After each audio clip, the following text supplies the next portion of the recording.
Καλησπέρα. Σήμερα, μετά από πολύ καιρό, θα μιλήσουμε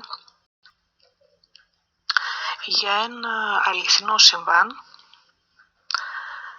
το οποίο θα το πω σαν αφήγημα, σαν ιστοριούλα, το οποίο ονομάζεται «Σκαλοπάτια έως την κόλαση».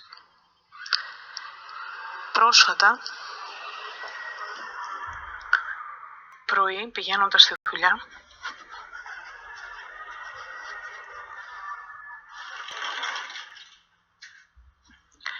είδα ένα παλικάρι το οποίο ήταν πεσμένο κάτω, σε άθλια κατάσταση. Προφανώς είχε καταναλώσει αλκοόλ με χάπια ή αλκοόλ με ναρκωτικά, δεν γνωρίζω. Η νεολαία κατρακυλάει. Έχει φτάσει όχι στο σημείο 0, είναι στο μείον. Δεν ξέρω τι θα γίνει. Υπάρχουν ορισμένες περιοχές οι οποίες είναι γκέτο, οι οποίες πραγματικά τις ξέρει και η αστυνομία.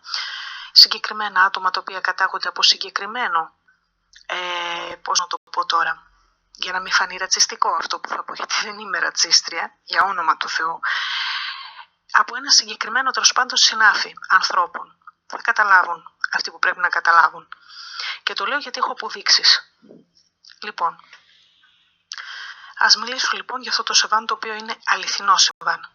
Ενέτη λοιπόν 1998, καλοκαίρι, έξω φασαρία, φωνές παιδιών, χαρές, κλάματα. Άλλοι περάσανε στις Πανελλήνιες και άλλοι όχι. Εγώ κάθομαι στο μικρό μας μπαλκονάκι και ρεμβάζω. Πίνω φραπέ και καπνίζω σαν το φουγάρο. Όπου να είναι θα μάθω κι εγώ αν πέρασα. Είπα της Λένας και της Ζούλας να δουν κι εγώ πώς τα πήγα. Δεν άντεχα, όπως συνήθως, να δω ότι απέτυχα. Πραγματικά απέτυχα. Έπρεπε να ξανά διαβάσω, να ξανά χωθώ στις σημειώσεις του φροντιστηρίου. Κουράστηκα. Ανοίγω MTV. Ο Μάρικ πέθανε. Έπαθε εγκεφαλικό στη σκηνή. Ήμουνα φανατική θαυμάστρια του από τότε, που θυμάμαι τον εαυτό μου. Κρίμα.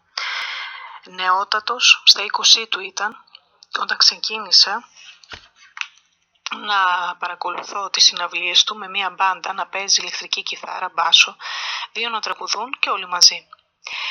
Ας δούμε λίγο λοιπόν την ιστορία του Μάρικ. Να διδαχθούμε από την ανθρώπινη ματαιοδοξία και τη φιλοδοξία για φήμη, λεφτά και απληστία. Σε ένα προάστιο λοιπόν της Γερμανίας το 1970, ο Μάρικ προσπαθούσε να βρει τον εαυτό του. Κάτι ήθελε λοιπόν, και αυτό που ήθελε από τη ζωή έπρεπε να το βρει στη μουσική. Η ζωή κάτι έκρυβε γι' αυτόν. Τέκνο μιας λαϊκής οικογένειας μεταναστών, ο πατέρας και ο παππούς του ιερέας της Καθολικής Εκκλησίας. Η μητέρα του, μια θεοσεβούμενη και υπέροχη γυναίκα. Τροπαλός και πολύ ήσυχος ο Μάρικ, από μικρό παιδί, πάντοτε ήταν μόνος του. Του άρεσε η μοναξιά. Εκκλησιαζόταν και νίστευε, πίστευε πολύ. Ώσπου, πάνω στην τρέλα της νεότητάς του, γνώρισε και άλλους 3. Μία μέρα, και αυτή η φλόγα που τους ενέπνευσε ήταν η ίδια φλόγα αυτή της νεότητας με εκείνον και έκαναν πολύ παρέα. Και εκείνοι οι παιδιά μεταναστών κουβαλούσαν όλοι τον αγώνα για την καλύτερη ζωή, για επιβίωση, για μια σκληρή πραγματικότητα, να αντέξεις σε έναν ξένο τόπο μακριά από την πατρίδα σου. Άρχισαν να μιλούν και να συζητούν για το αβέβαιο μέλλον τους. Καμία δουλειά δεν τέριαζε με το θέλω τους. Έτσι συνομώτησαν όλοι μαζί και κλείσανε συμφωνία με την μοίρα, που όλα τα μοιράζει, να προσπαθήσουν να γίνουν μεγάλοι μουσικοί καλλιτέχνες. Αλλάξανε το στυλ τους. Φορούσαν μαύρα ρούχα, σκουλαρίκια, μακριά μαύρα μαλλιά, αγόρασαν και ο καθένας από μία κιθάρα και ο τέταρτος θα έκανε λίγη υπομονή ώστε να του πάρουν τύμπανα και κρουστά. Έπαιζαν ερασιτεχνικά σε μπαρ, σε παπ, σε δίσκο στη Γερμανία. Η φήμη τους εξαπλώθηκε και έφτασε ως την Αγγλία και την Αμερική. Πρώτος δίσκος και έπειτα το 1982 ο δεύτερος, ακολουθώντας τους υπολείπους. Τους ανακάλυψε λοιπόν ένας περίτεχνος, αλλά χωμένος μες στα μέσα και στα έξω μάνατζερ ξένης μουσικής στην Αμερική, ο Chris Deanon. Από εκεί λοιπόν άρχισε η κατρακύλα του Μάρικ. Γυναίκες, θαυμάστριες, ξενύχια, χλειδί, ξενοδοχεία, πολυτέλεια, ακριβά ρούχα, παπούτσια και αυτοκίνητα, πολλά αυτοκίνητα. Λεφτά που δεν μπορούσαν να διαχειριστούν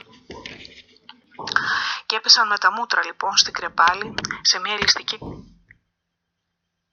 απόλαυση δίχως φραγμούς και σταματημό. Από την αντίπαλη όχθη, δημοσιογράφοι και κίτρινες φυλάδες ασχολούνταν από το τόσο μικρό μέχρι τα πάντα για την προσωπική του ζωή. Ο Μάρικ με το υπόβαθρο του ενάρετου και καλού παιδιού δεν μπορούσε να ισορροπήσει ανάμεσα στα φώτα της δημοσιότητας που είναι στραμμένα επάνω τους και στην πραγματικότητα που είναι η μοναξιά και η αληθινή φύση του εαυτού του. Κρίσεις, πανικού, κατάθλιψη, σχιζοφρένεια ήταν μερικά από τα άσχημα σκαλοπάτια που κατέβηκε. Η τηλεόραση και ο τύπος τον λιδόρισαν, τον χτύπησαν αλίπητα. Έπειτα η δόξα, η αποδοχή και το γυναικείο φύλο, τα ποτά, μετά τα ναρκωτικά, που όλο και περισσότερο σε ρουφούν στην Άβυσσο. Τόσα νιάτα, τόση ομορφιά χαμένα. Αλλά ο νέος δεν λογαριάζει κανένα κίνδυνο και δεν πατά φρένο, μόνο γκάζει για το πουθενά. Τότε, το 1990, αρχές, μπλέχτηκε στο συγκρότημα σε κάποια ύποπτα και σκοτεινά κυκλώματα. Ήρθε και το βρήκε μια πολύ όμορφη κοπέλα, βγαίνανε για μήνες, δυστυχώς μπλέχτηκε με άλλες ουσίες όπως κοβοκαΐνη, κοκαΐνη και όλα αυτά του έγιναν απαραίτητα μαζί με τη Μισελ.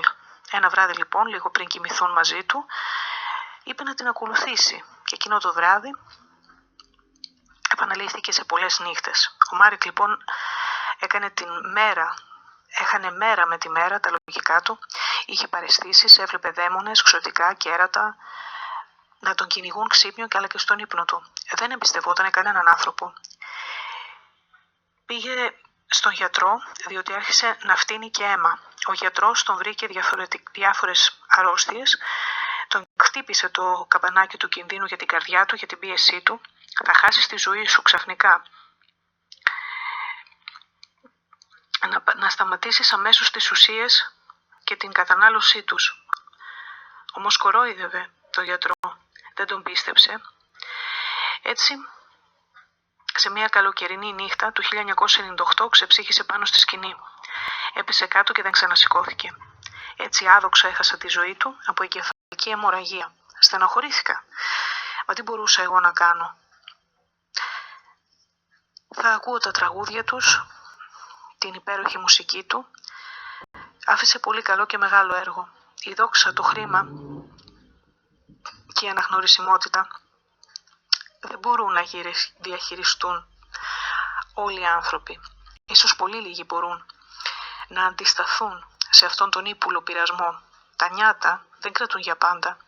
Γι' αυτό μην τα σπαταλάτε, μην τα χαραμίζετε σε άχρηστους δρόμους σκοτεινούς που δεν οδηγούν πουθενά. Να ζήσετε με αρετή και φως. Αυτή είναι μια μικρή ιστορία, δίδαγμα. Ελπίζω να αφύπνισα κάποιους νέους να μην ακολουθούν αυτά τα περίεργα τα μονοπάτια, γιατί αυτά τα μονοπάτια μόνο στο θάνατο μπορούν να οδηγήσουν.